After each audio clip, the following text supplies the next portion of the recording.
Hello everyone, welcome to my YouTube channel. So student, आज की इस वीडियो में हम पढ़ने वाले हैं नेफ्रॉन्स के बारे में।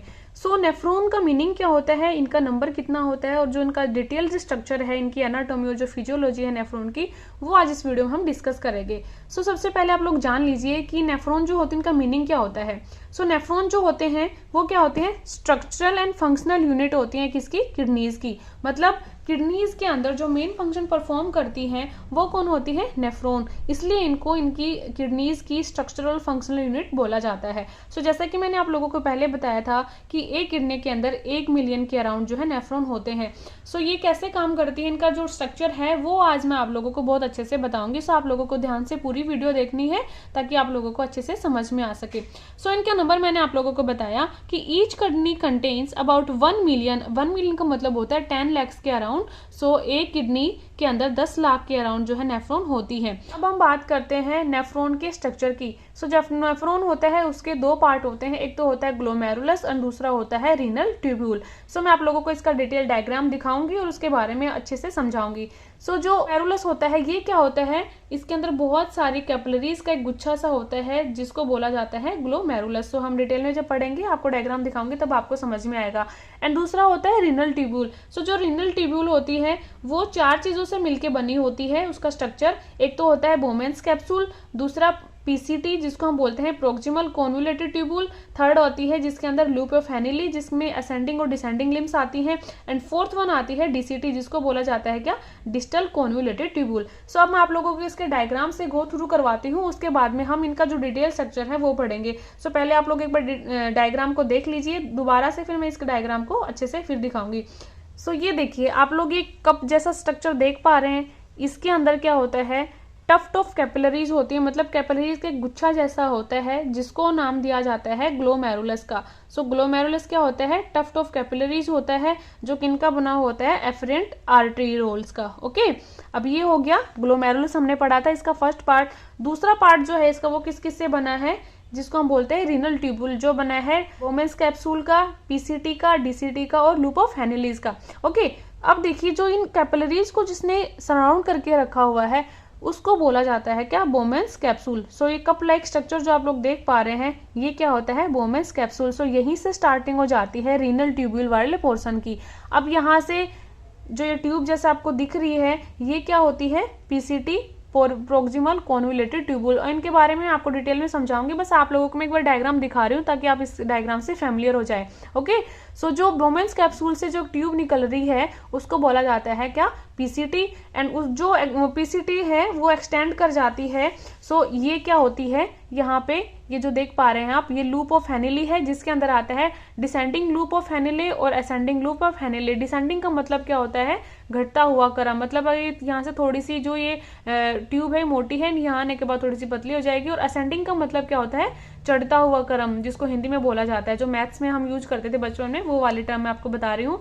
सो डिसेंडिंग में क्या है, जो ट्यूब है थोड़ी सी फाइन हो जाएगी, एंड असेंडिंग में क्या है, ये जो फाइन ट्यूब है ये फिर से थोड़ी सी ब्रॉड ट्यूब का एक रूप ले लेगी। सो ये क्या है, डिसेंडिंग लूप ऑफ हैनिले, और ये क्या है, असेंडिंग लूप ऑफ हैनिले। इसको कंप्लीट को क्या बोला जाता है, लूप ऑफ हैनिले। अब जो ये असेंडिंग लूप ऑफ हैनिली है ये किसमें जाके मिलती है, डिस्टल कॉन्वोल्यूटेड ट्यूब्यूल में। और बहुत सारी कॉन्वोल्यूटेड ट्यूब्यूल्स जो होती हैं वो क्या बनाती हैं, कलेक्टिंग लूप की फॉर्मेशन करती हैं। सो आई होप आप लोगों को ये डायग्राम अच्छे से समझ में आया है। मैं फिर से इस डायग्राम को दिखाऊंगी जब इनके बारे में डिटेल में पढ़ा दूंगी तब। सो अभी आप लोग ये डायग्राम देख लीजिए ऐसे ही, फिर मैं आपको दोबारा डायग्राम समझाने आऊंगी यहीं पे। ओके स्टूडेंट, अब मैं आप लोगों को इनके बारे में डिटेल में एक एक पॉइंट क्लियर करती हूँ इनका। सो पहले हमने पढ़ा था कि जो हमारी नेफ्रॉन होती है उसके 2 पार्ट्स है, ग्लोमेरुलस था और दूसरा होता है रीनल ट्यूब्यूल। सो पहले हम पढ़ते हैं ग्लोमेरुलस जो होता है वो क्या होता है। सो मैंने आप लोगों को दिखाया था कि जो ग्लोमेरुलस है वो बोमेन्स कैप्सूल के ऊपर वाला जो हिस्सा होता है जहाँ पे टफ्ट ऑफ कैपिलरीज होती है, मतलब बहुत सारी फाइन कैपिलरीज होती हैं। Okay, so it is the tuft of capillaries formed by the afferent arteriole. अब ये क्या है, फाइन ब्रांच है रीनल आर्टरी की। ओके, सो जो ग्लोमेरुलस है वो क्या है, गुच्छा है कैपिलरीज का। कौन सी कैपिलरीज का, एफरेंट आर्टेरियोल का। ओके, अब देखिए यहाँ से क्या होता है, blood enters the glomerulus through an afferent arteriole. मतलब कि जो किडनी होती है आप सब लोगों को पता है किडनी क्या करती है, हमारे ब्लड को फिल्टर आउट करने का काम करती है और उससे जो वेस्ट प्रोडक्ट निकलती है उसको यूरिन की फॉर्म में बाहर निकाल देती है। ओके, और किडनीज के अंदर क्या होती है, नेफ्रॉन, और जो नेफ्रॉन होती है उन्हीं को इसीलिए नाम दिया जाता है स्ट्रक्चरल फंक्शन यूनिट का, क्योंकि ये बहुत ही फाइन फिल्टर करती है। अब आगे आप लोगों को समझ में आएगा। सो हम नेफ्रॉन का ही फर्दर पार्ट्स पढ़ रहे हैं कि नेफ्रॉन जो है वो उनके अंदर कौन कौन से पार्ट है।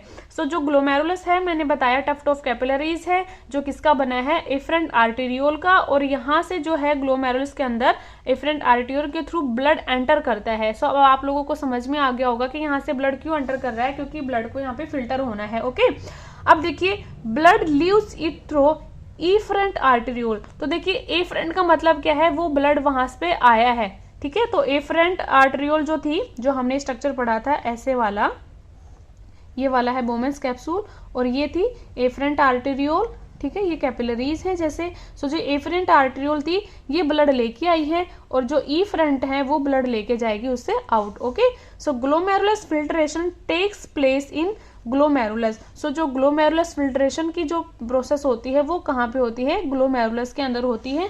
अब आगे वाली जो वीडियो आएगी उसमें मैं आप लोगों को समझाऊंगी कि जो ग्लोमेरुलस है वो की फिल्ट्रेशन रेट जो है वो उसकी डेफिनेशन क्या होती है। सो आगे वाली वीडियो में आपको डिटेल में समझाऊंगी।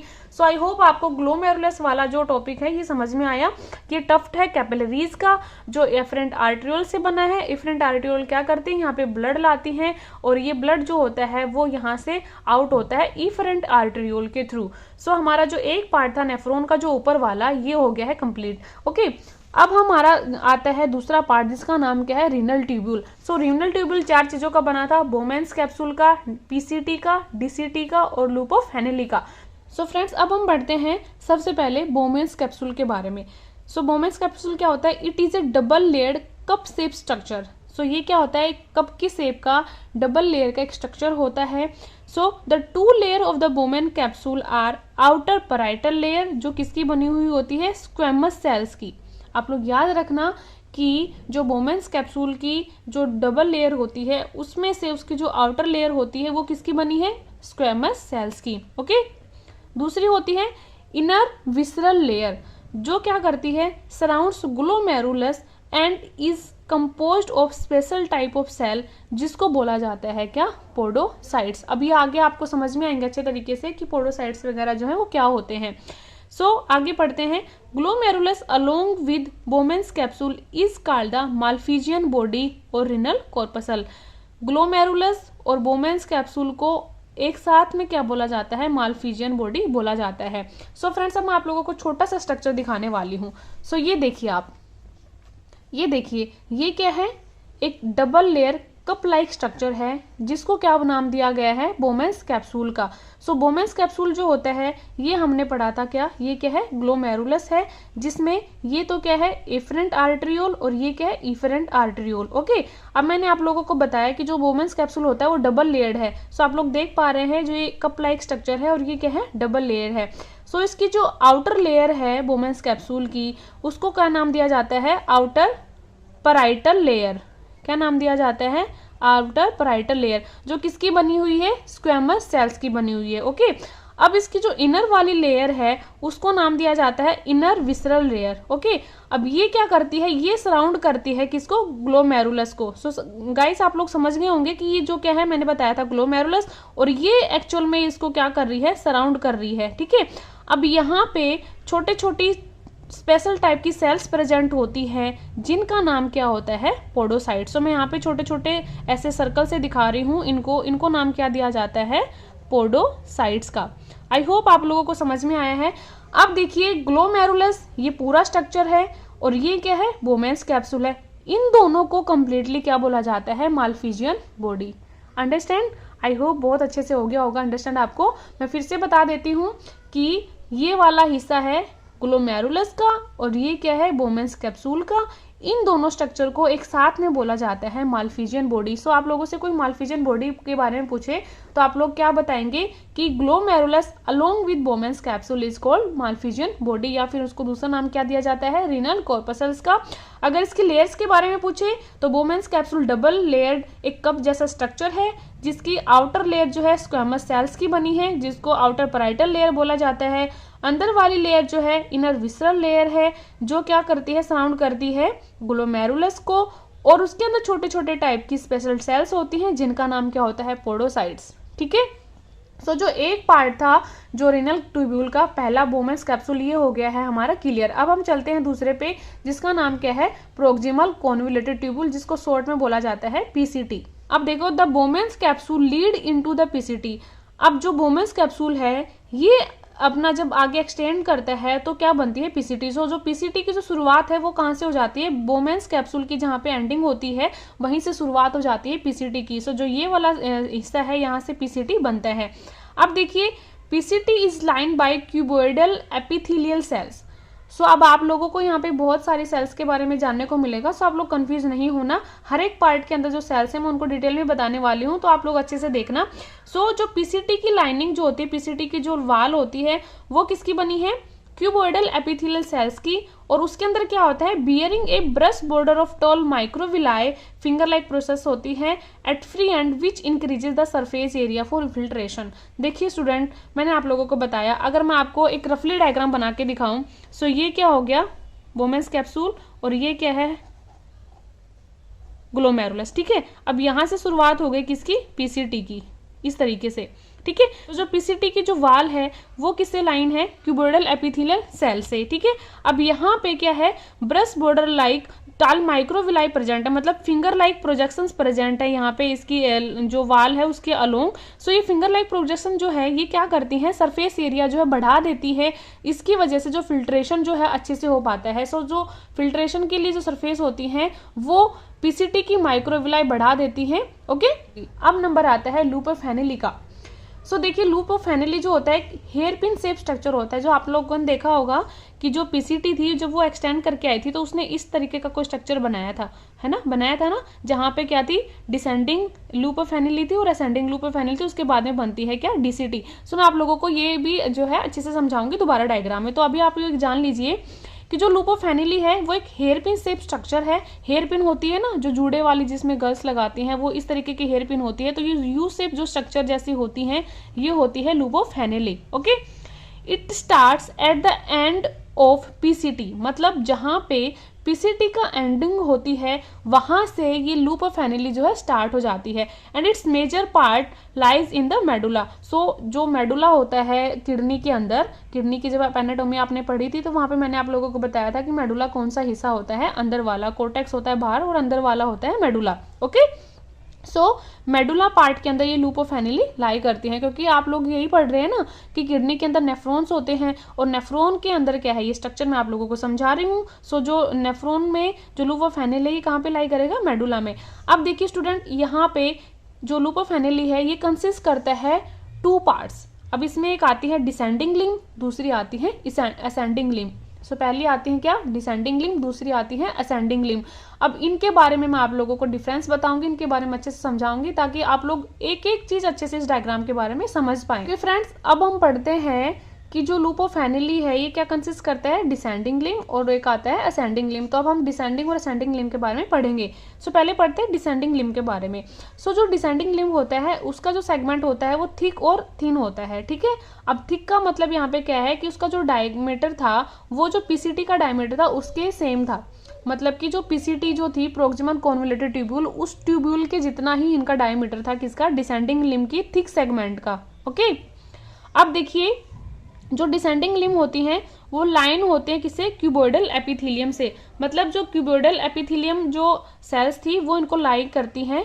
और उसी तरीके से आप लोग एक बात याद रखना यहाँ पे कि जो पीसीटी की जो लाइनिंग थी वो उनको भी कौन कवर करके रख रहा था, क्यूबोइडल एपिथेलियल सेल्स, है ना, आपको याद है ना।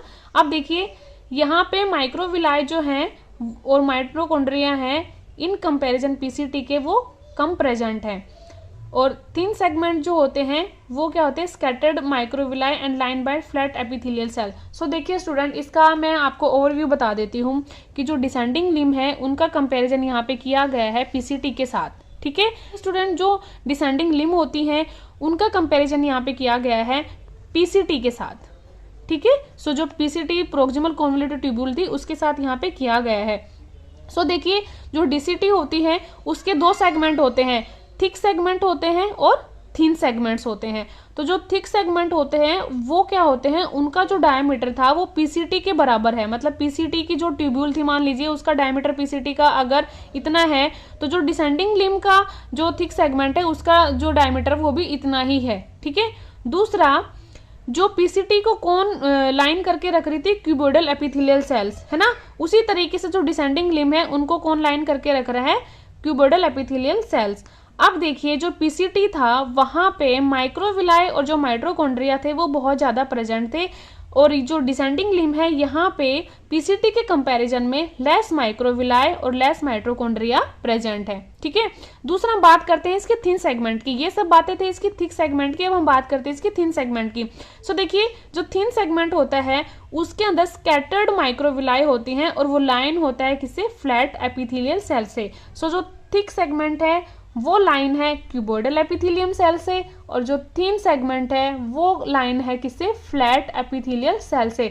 गाइस मैं आप लोगों को बहुत डिटेल में स्ट्रक्चर समझा रही हूँ ताकि आपके पेपर पॉइंट ऑफ व्यू से भी और जो कॉम्पिटिटिव एग्जाम है उसके तरीके से आपको सब कुछ समझ में आ जाए। ओके।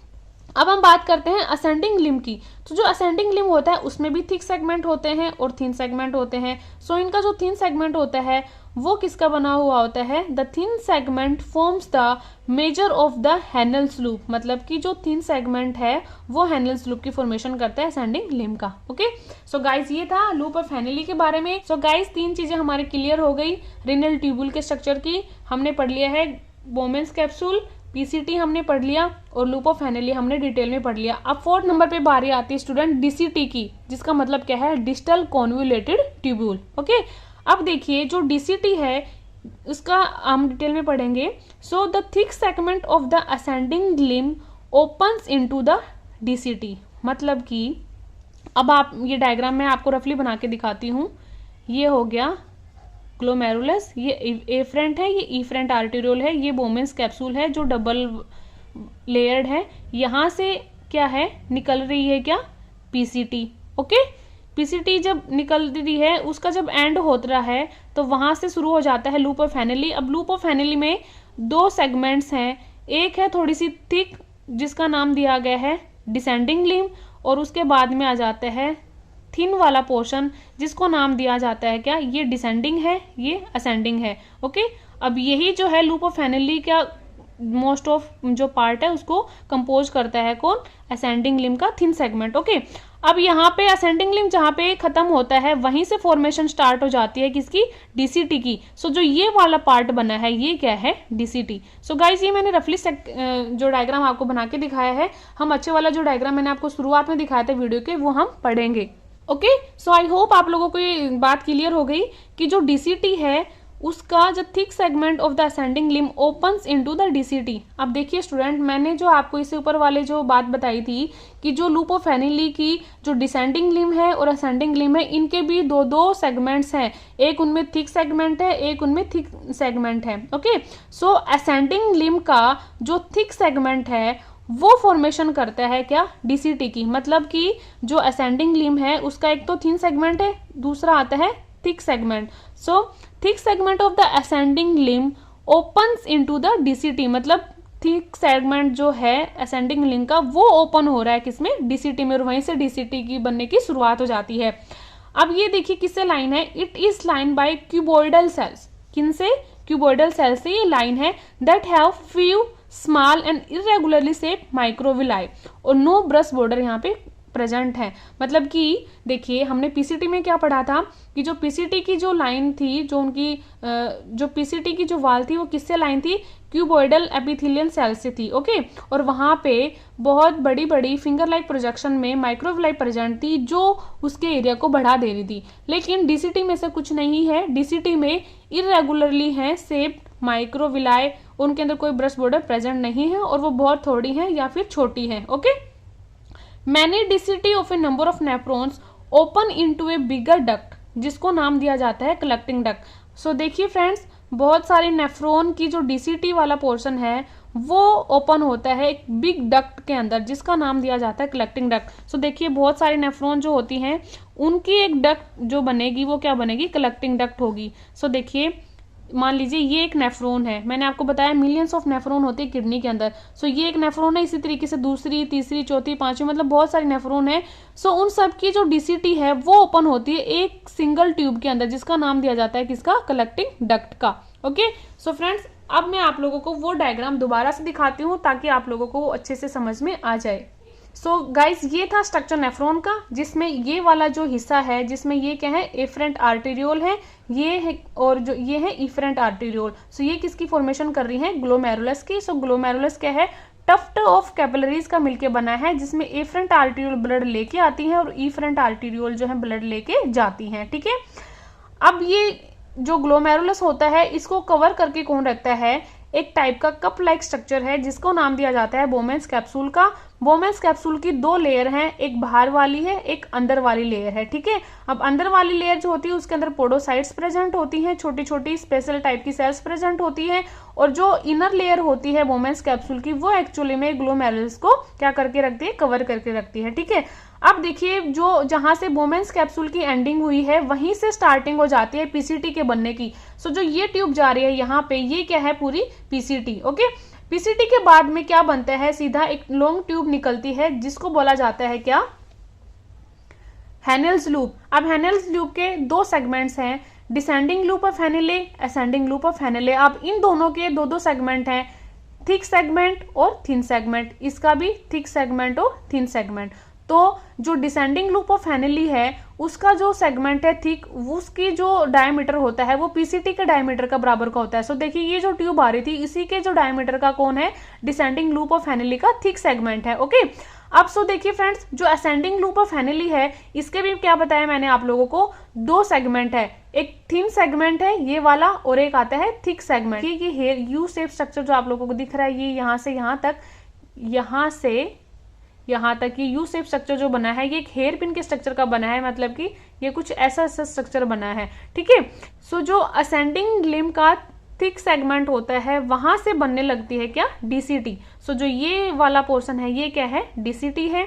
ओके, अब बहुत सारी नेफ्रॉन्स की डीसीटी एक सिंगल ट्यूब के अंदर ओपन होती है जिसको नाम दिया जाता है कलेक्टिंग लूप का। सो गाइज ये था इसका डायग्राम। आई होप मैंने बहुत अच्छे तरीके से समझाने की कोशिश की है और आप लोगों को समझ में भी आया होगा।